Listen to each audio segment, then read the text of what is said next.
السلام علیکم، میں ہوں رضوان اشرف۔ آج 2025 کا آخری دن 31 دسمبر، کل 2026 انشاءاللہ شروع ہو جائے گا۔ لیکن یہ جو 2026 شروع ہو رہا ہے، اس کے اندر مختلف محاذوں کے پر تقریباً 5 محاذوں کے پر 5 جنگوں کے خطرات نظر آ رہے ہیں۔ خطرات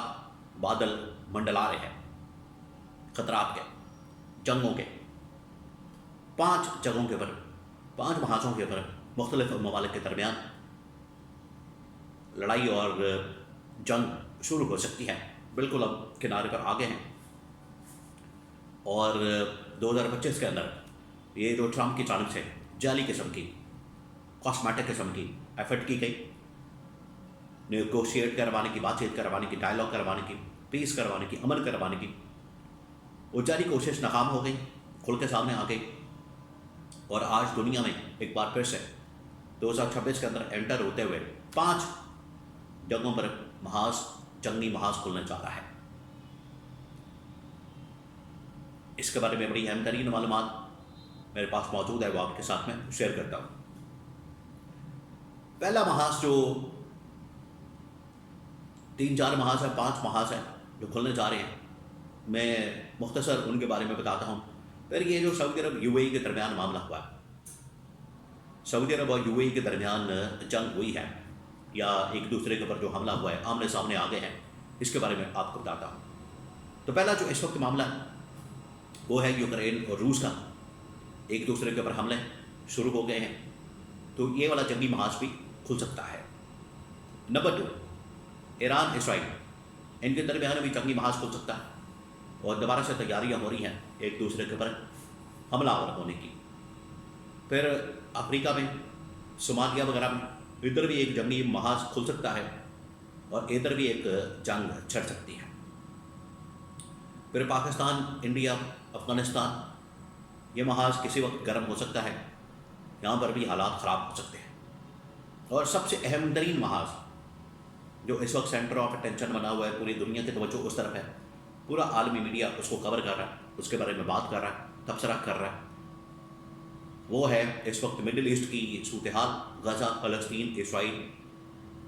عراق، شام، یمن، اردن، اور اس میں اب یمن کا جو محاذ کھلا ہے، جس کے اندر سعودی عرب اور یو اے ای آمنے سامنے آ گیا ہے۔ یہ سب سے اہم ترین محاذ پاکستان کے کانٹیکسٹ کے اندر بھی۔ وہاں پر معاملہ کیا ہوا، مسئلہ کیا ہوا، اس کی بیک گراؤنڈ، کرنٹ سچویشن اور اس کا امپیکٹ، تینوں چیزیں میں آپ کو بتاتا ہوں۔ کرنٹ سچویشن پہلے میں آپ کو بتا دوں، میں پچھلے کافی دنوں سے آپ کو بتا رہا ہوں کہ حالات مڈل ایسٹ کے اندر غزہ کو لے کر، فلسطین کو لے کر تو خراب ہیں ہی، لیکن یہ جو سعودی عرب یو اے ای میں ایک طاقت کا کھیل جاری ہے، یہ بھی جنگ میں بدل سکتا ہے۔ آخرکار یہ ہوا، یمن میں اس وقت یہ محاذ کھلا ہے، اور یمن میں سعودی عرب، یو اے ای اپنی اپنے فورسز کے ذریعے، طاقتوں کے ذریعے، پروکسیز کے ذریعے، گروپوں کے ذریعے آمنے سامنے آ چکے ہیں۔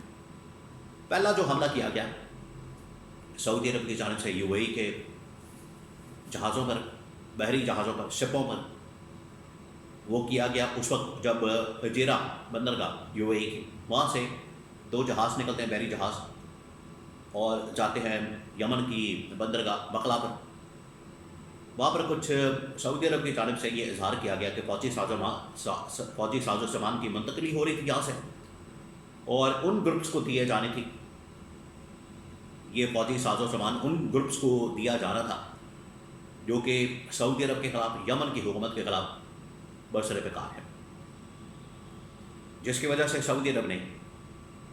یمن کی بندرگاہ کے اوپر، یمن کی حکومت کے ساتھ مل کر یو اے ای کے جہازوں کے اوپر حملہ کر دیا، اور یہ جو فوجی ساز و سامان تھا اس کو تباہ و برباد کر دیا۔ جیسے ہی یہ حملہ ہوتا ہے تو اس کے بعد مڈل ایسٹ کے اندر ٹلیاں کڑک جاتی ہیں، وہاں پر سچویشن بڑی خراب ہو جاتی ہے، یو اے ای کی جانب سے بیان بازی شروع ہو جاتی ہے، سعودی عرب کی جانب سے بیان بازی شروع ہو جاتی ہے، تو یہ صورتحال پیدا ہو گئی ہے۔ میں کافی دن سے آپ کو بتا رہا ہوں کہ یہ اس وقت آمنے سامنے ہیں، 2 طاقتیں، 2 ممالک، اور ان میں جو آپس کی چپکلش ہے، آپس کے جو ان کے معاملات ہیں، بڑے خطرناک ہیں۔ اور یہ جو طاقت کی لڑائی ہو رہی ہے مڈل ایسٹ کے اندر پاور کے لیے، طاقت کے لیے، یہ دن بہ دن بڑھتی جا رہی ہے، اور یہ اب جو حملہ کیا گیا ہے یہ اسی کانٹیکسٹ میں دیکھنے کی ضرورت ہے۔ اب اس میں یہ پاکستان کا جو کردار ہے، جیسے ہی یہ حملہ ہوتا ہے تو اس کے بعد شہباز شریف ادھر رحیم یار خان میں جاتے ہیں، رحیم یار خان میں جہاں پر یو اے ای کے صدر شیخ زاید ال نہیان موجود ہیں۔ پہلے اسلام آباد آئے، اسلام آباد آ کے انہوں نے ملاقاتیں کی، اس کے بعد وہ چلے گئے رحیم یار خان۔ رحیم یار خان میں پہنچے شہباز شریف، انہوں نے وہاں پر جا کے شیخ زاید ال نہیان سے ملاقاتیں کی، اور وہاں پر پھر معاملے کو سیٹل کرنے کے لیے یہ یو اے ای سعودی عرب کے درمیان جو اس وقت محاذ کھلا ہے اس کو کام ڈاؤن کرنے کی کوشش کی گئی۔ تو سعودی عرب کے بھی ٹاپ لیول آفیسرس کے ساتھ ملاقاتیں کی گئی، اس کے بعد یو اے ای کے ان کے ساتھ بھی رابطے بھی کیے گئے، ملاقاتیں بھی کی گئی۔ یہ اب بالکل آپ 2026 کے اندر انٹر ہو رہے ہیں، اور ایسے موقع پر یو اے ای سعودی عرب کے درمیان ایک محاذ کھل گیا۔ ایسے موقع پر، ایسی اسٹیج کے اوپر ان کے درمیان محاذ آلریڈی فلسطین غزہ کو لے کر پورا جو عالم اسلام ہے وہ ڈیوائڈ نظر آتا ہے اس معاملے کے اوپر کہ وہاں پر فوج بھیجنی یا نہیں بھیجنی، فورسز کو بھیجنا ہے نہیں بھیجنا۔ ٹرمپ کا پریشر موجود ہے، اسرائیل دباؤ ڈال رہا ہے، اور ٹرمپ نے اب واضح کر دیا ہے کہ عالم اسلام کی جانب سے، اسلامی ممالک کی جانب سے ہمارے ساتھ جو وعدہ کیا گیا تھا اس کے اوپر عمل درآمد کیا جائے، اس کے اوپر امپلیمنٹیشن کی جائے۔ تو ڈونلڈ ٹرمپ آ گیا اس بات کے اوپر، اس معاملے کے اوپر کہ جو آپ نے ہمارے ساتھ وعدہ کیا تھا۔ تو یہ سارا کچھ کس لیے ہو رہا ہے، کون سی جگہ پر ہو رہا ہے؟ مڈل ایسٹ کے اندر ہو رہا ہے، مشرق وسطیٰ میں، عرب ممالک میں۔ اس وجہ سے یہ سعودی عرب یو اے ای کے درمیان جو اس وقت لڑائی شروع ہوئی ہے، یہ اس کانٹیکسٹ میں سمجھنے کی ضرورت ہے تاکہ آپ کو اندازہ ہو سکے کہ مڈل ایسٹ میں یا عرب ممالک میں کس طریقے سے طاقت کے توازن کے لیے یا طاقت کے حصول کے لیے یا اپنی پاور بڑھانے کے لیے، ایکسپینشن کے لیے وہاں پر لڑائی کیا ہو رہی ہے، اور اس کا امپیکٹ نہ صرف عرب ممالک کے اوپر آئے گا بلکہ پورے عالم اسلام کے اوپر آئے گا۔